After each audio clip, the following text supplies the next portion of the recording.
सामुदायिक विद्यालयको गुणस्तर कसरी सुधार गर्ने यो प्रश्न हाम्रो सामनेमा छ।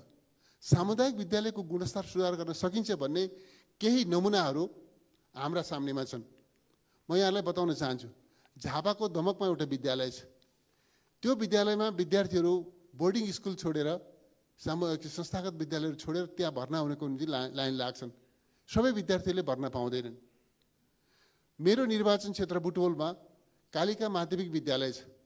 अहिले पछिल्लो दिनमा कालिका माध्यमिक विद्यालय उच्च माध्यमिक विद्यालय मात्रै होइन, अरू थुप्रै विद्यालयहरू त्यस्ता भइसकेका छन्।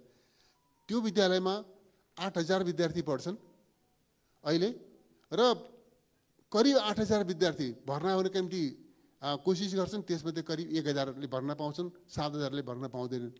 कसरी त्यो सम्भव भयो त?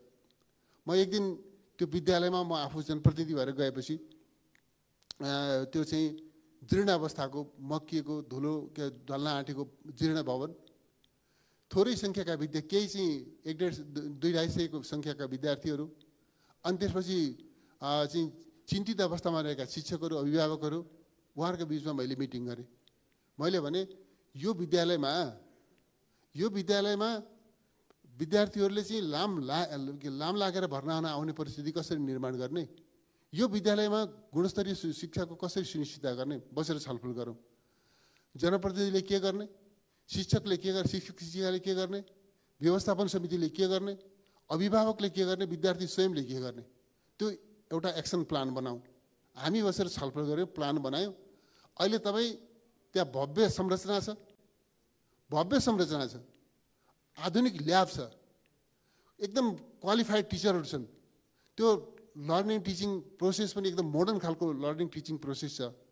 अनि त्यहाँ चाहिँ विद्यार्थीहरूको अनुशासनको कुरा, खेलको कुरा, पढाइको कुरा, रिजल्टको कुरा सबै हिसाबले राम्रो छ। त्यहाँ संस्थागत विद्यालयबाट पनि ठुलो सङ्ख्यामा विद्यार्थी आउँछन्, भर्ना नपाएर फेरि अरू ठाउँमा जान्छन्। अहिले त्यो कालिका माध्यमिक विद्यालय मात्रै होइन, त्यो कालिका माध्यमिक विद्यालयलाई पछ्याउने वा उछिन्ने कोसिस गरेका अरू थुप्रै विद्यालयहरू छन्। भन्दाखेरि संस्थागत विद्यालयहरूको पनि, सामुदायिक विद्यालयहरूको पनि क्षमता विस्तार उन्नत गराउन सकिन्छ भन्ने मलाई लाग्छ।